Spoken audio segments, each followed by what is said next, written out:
While Silas and Eppie were seated on the bank discoursing in the fleckered shade of the ash-tree, Miss Priscilla Lammeter was resisting her sister's arguments that it would be better to take tea at the Red House and let her father have a long nap than drive home to the Warrens so soon after dinner. The family party, of four only, were seated round the table in the dark wainscoted parlour, with a Sunday dessert before them of fresh filberts, apples, and pears, duly ornamented with leaves by Nancy's own hand before the bells had rung for church.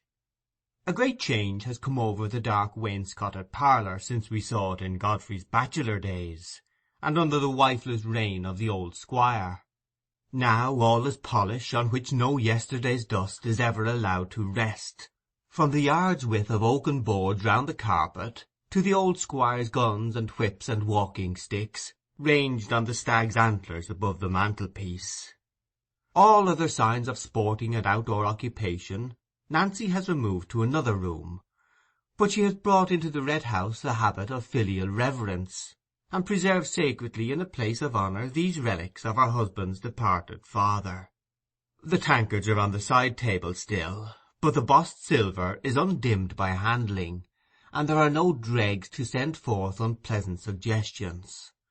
The only prevailing scent is of the lavender and rose leaves that fill the vases of Derbyshire spar. All is purity and order in this once dreary room, for 15 years ago it was entered by a new presiding spirit. "Now, father," said Nancy, "is there any call for you to go home to tea? Mayn't you just as well stay with us? Such a beautiful evening as it's likely to be."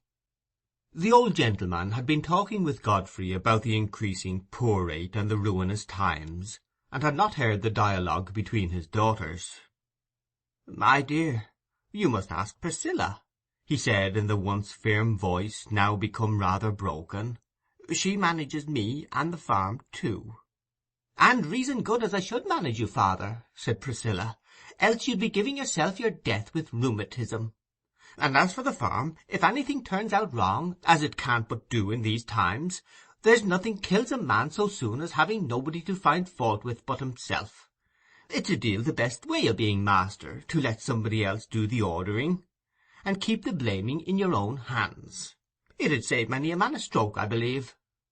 "Well, well, my dear," said her father, with a quiet laugh, "I didn't say you don't manage for everybody's good."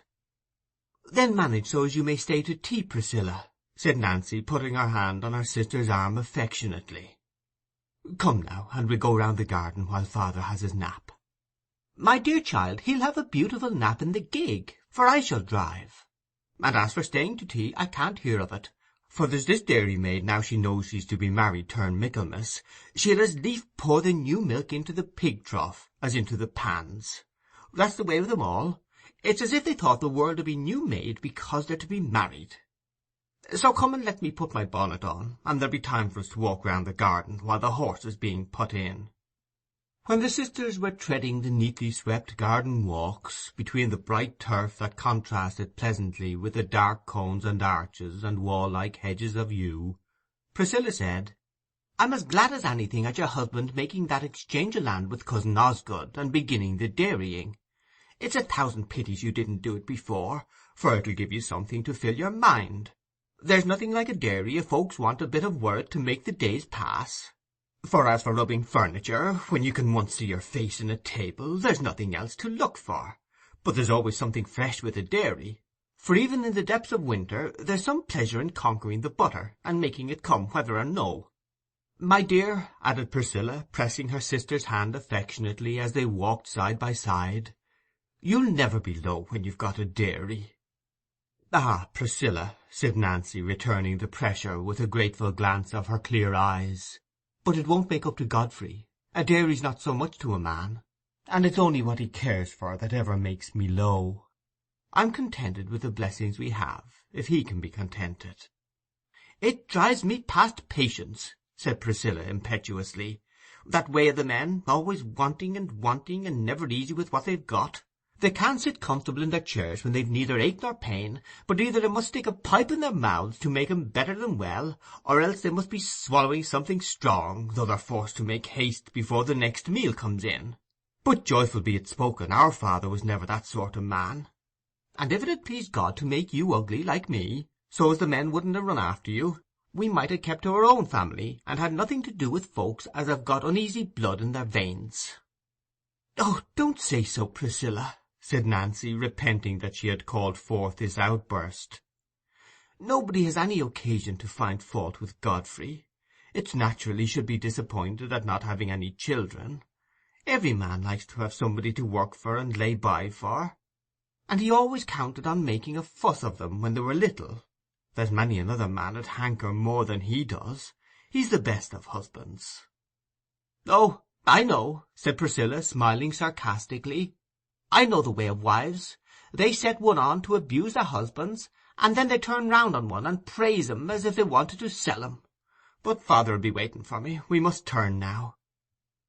The large gig with the steady old grey was at the front door, and Mr. Lammeter was already on the stone steps, passing the time in recalling to Godfrey what very fine points Speckle had when his master used to ride him.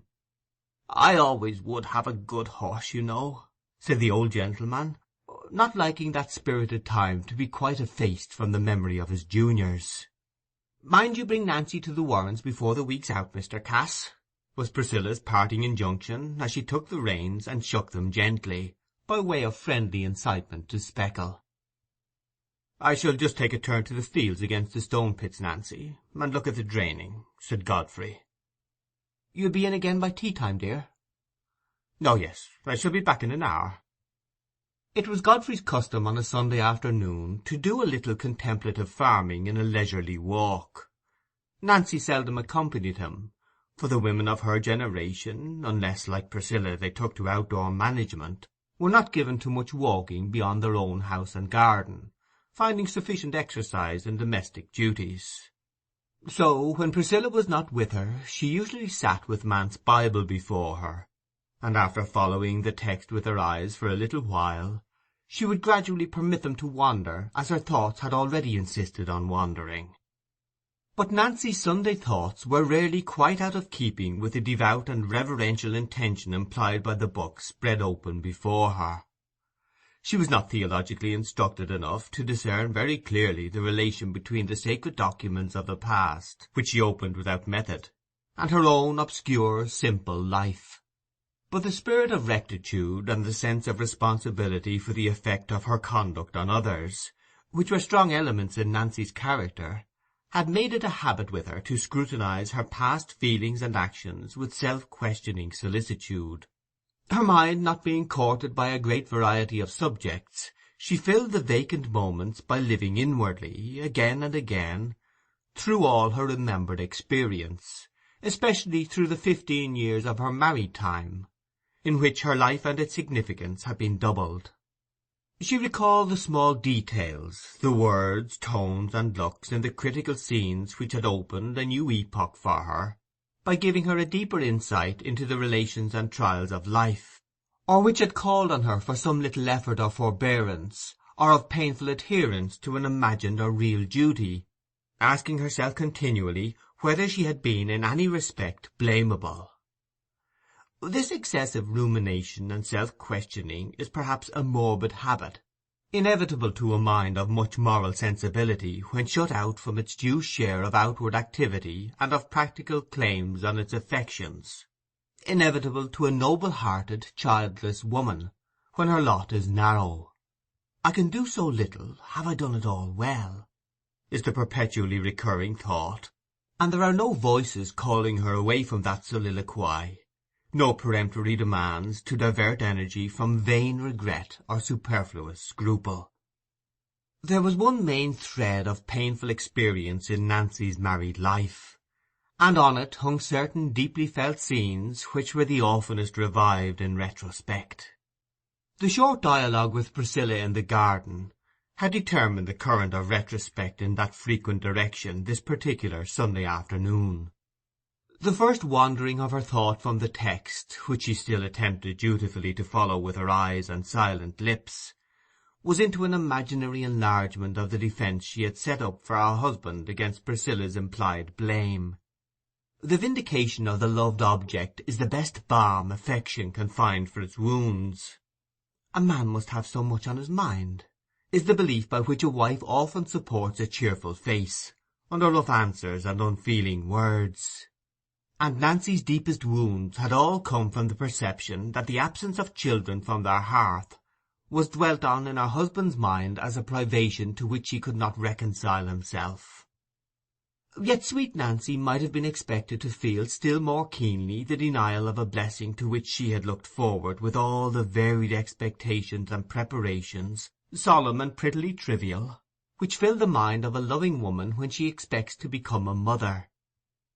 Was there not a drawer filled with the neat work of her own hands, all unworn and untouched, just as she had arranged it there 14 years ago, just but for one little dress which had been made the burial dress? But under this immediate personal trial Nancy was so firmly unmurmuring that years ago she had suddenly renounced the habit of visiting this drawer, lest she should in this way be cherishing a longing for what was not given. Perhaps it was this very severity towards any indulgence of what she held to be sinful regret in herself that made her shrink from applying her own standards to her husband. It is very different. It is much worse for a man to be disappointed in that way. A woman can always be satisfied with devoting herself to her husband, but a man wants something that will make him look forward more, and sitting by the fire is so much duller to him than to a woman. And always, when Nancy reached this point in her meditations, trying with premeditated sympathy to see everything as Godfrey saw it, there came a renewal of self-questioning. Had she done everything in her power to lighten Godfrey's privation? Had she really been right in the resistance which had cost her so much pain 6 years ago, and again 4 years ago, the resistance to her husband's wish that they should adopt a child? Adoption was more remote from the ideas and habits of that time than of her own. Still, Nancy had her opinion on it. It was as necessary for her mind to have an opinion on all topics, not exclusively masculine, that had come under her notice, as for her to have a precisely marked place for every article of her personal property, and her opinions were always principles to be unwaveringly acted on. They were firm, not because of their basis, but because she held them with a tenacity inseparable from her mental action. On all the duties and proprieties of life, from filial behaviour to the arrangements of the evening toilet, pretty Nancy Lammeter, by the time she was 23, had her unalterable little code, and had formed every one of her habits in strict accordance with that code. She carried these decided judgments within her in the most unobtrusive way. They rooted themselves in her mind, and grew there as quietly as grass. Years ago, we know, she insisted on dressing like Priscilla, because it was right for sisters to dress alike, and because she would do what was right if she wore a gown dyed with cheese-colouring. That was a trivial but typical instance of the mode in which Nancy's life was regulated. It was one of those rigid principles, and no petty egoistic feeling, which had been the ground of Nancy's difficult resistance to her husband's wish. To adopt a child, because children of your own had been denied to you, was to try and choose your lot in spite of Providence. The adopted child, she was convinced, would never turn out well, and would be a curse to those who had wilfully and rebelliously sought what it was clear that, for some high reason, they were better without. When you saw a thing was not meant to be, said Nancy, it was a bounden duty to leave off so much as wishing for it. And so far, perhaps, the wisest of men could scarcely make more than a verbal improvement in her principle. But the conditions under which she held it apparent that a thing was not meant to be depended on a more peculiar mode of thinking.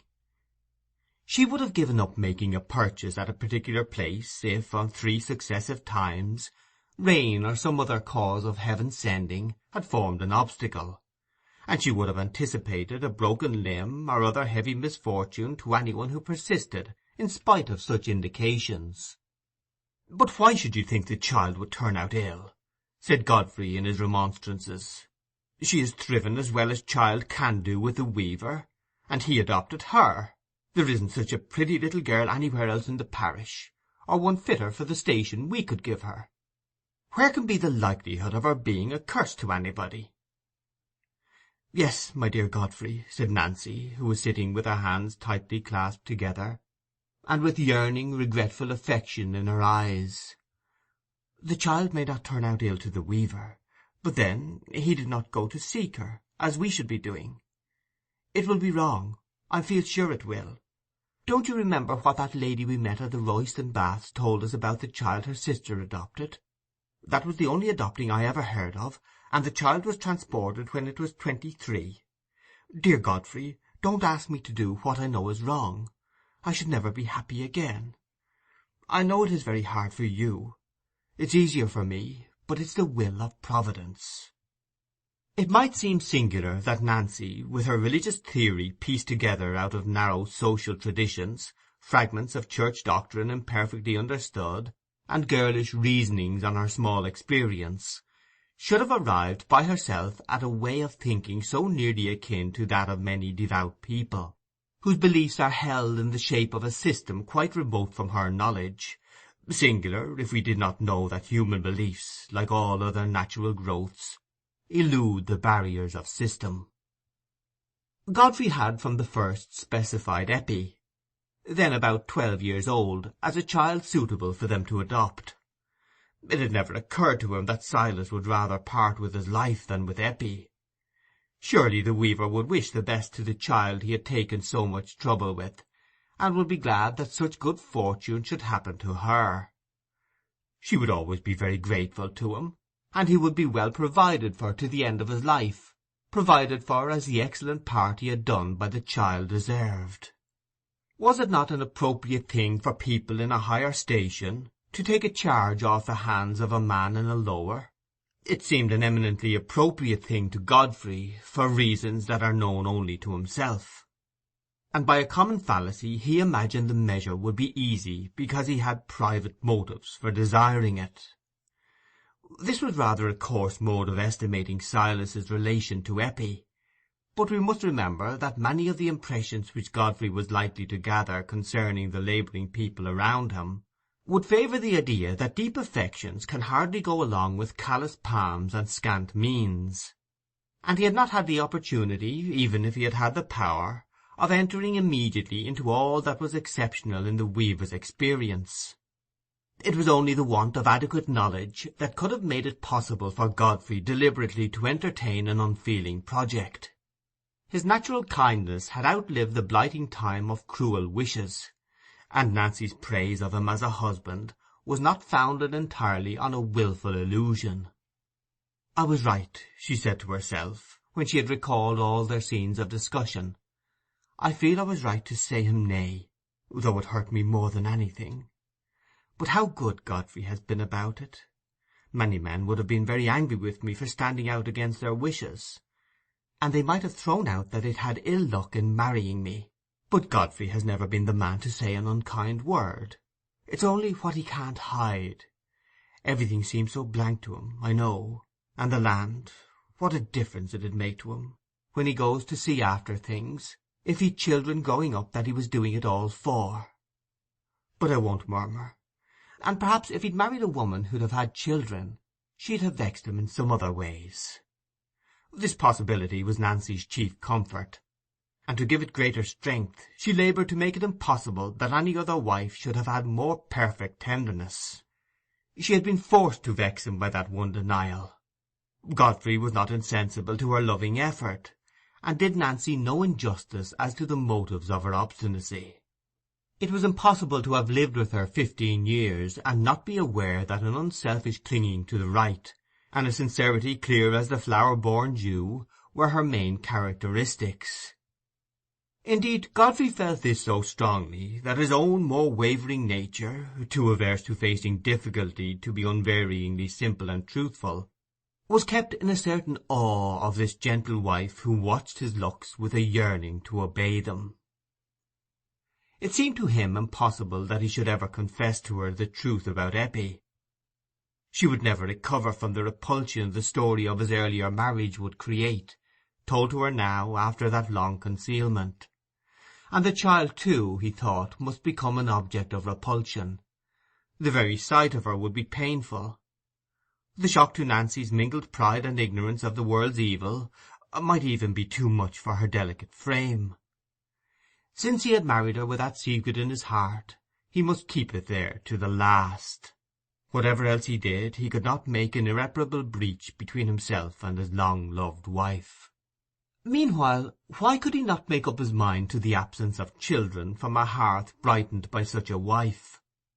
Why did his mind fly uneasily to that void, as if it were the sole reason why life was not thoroughly joyous to him? I suppose it is the way with all men and women who reach middle age without the clear perception that life never can be thoroughly joyous. Under the vague dullness of the grey hours, dissatisfaction seeks a definite object, and finds it in the privation of an untried good. Dissatisfaction, seated musingly on a childless hearth, thinks with envy of the father whose return is greeted by young voices, seated at the meal where the little heads rise one above the other, like nursery plants. It sees a black care hovering behind every one of them, and thinks the impulses by which men abandon freedom and seek for ties are surely nothing but brief madness. In Godfrey's case there were further reasons why his thoughts should be continually solicited by this one point in his lot. His conscience, never thoroughly easy about Eppie, now gave his childless home the aspect of a retribution, and as the time passed on under Nancy's refusal to adopt her, any retrieval of his error became more and more difficult. On this Sunday afternoon it was already 4 years since there had been any allusion to the subject between them, and Nancy supposed it was for ever buried. "I wonder if he'll mind it less or more as he gets older," she thought. "I'm afraid more. Aged people feel the miss of children. What would father do without Priscilla? And if I die, Godfrey will be very lonely, not holding together with his brothers much. But I won't be over-anxious and trying to make things out beforehand. I must do my best for the present." With that last thought Nancy roused herself from her reverie, and turned her eyes again towards the forsaken page. It had been forsaken longer than she imagined, for she was presently surprised by the appearance of the servant with the tea-things. It was, in fact, a little before the usual tea-time, but Jane had her reasons. "Is your master come into the yard, Jane?" "No, ma'am, he isn't," said Jane, with a slight emphasis, of which, however, her mistress took no notice. "I don't know whether you've seen him, ma'am," continued Jane, after a pause, "but there's folks making haste all one way, afore the front window. I doubt something's happened. There's never a man to be seen in the yard, else I should send and see. I've been up to the top attic, but there's no seeing anything for trees. I hope nobody's hurt, that's all." "Oh, no, I daresay there's nothing much the matter," said Nancy. "It's perhaps Mr. Snell's bull got out again, as he did before." "I wish he mayn't gore anybody then, that's all," said Jane, not altogether despising a hypothesis which covered a few imaginary calamities. "That girl's always terrifying me," thought Nancy. "I wish Godfrey would come in." She went to the front window, and looked as far as she could see along the road, with an uneasiness which she felt to be childish, for there were now no such signs of excitement as Jane had spoken of, and Godfrey would not be likely to return by the village road, but by the fields. She continued to stand, however, looking at the placid churchyard, with the long shadows of the gravestones across the bright green hillocks, and at the glowing autumn colours of the rectory trees beyond. Before such calm external beauty the presence of a vague fear is more distinctly felt, like a raven flapping its slow wing across the sunny air. Nancy wished more and more that Godfrey would come in. End of chapter 17.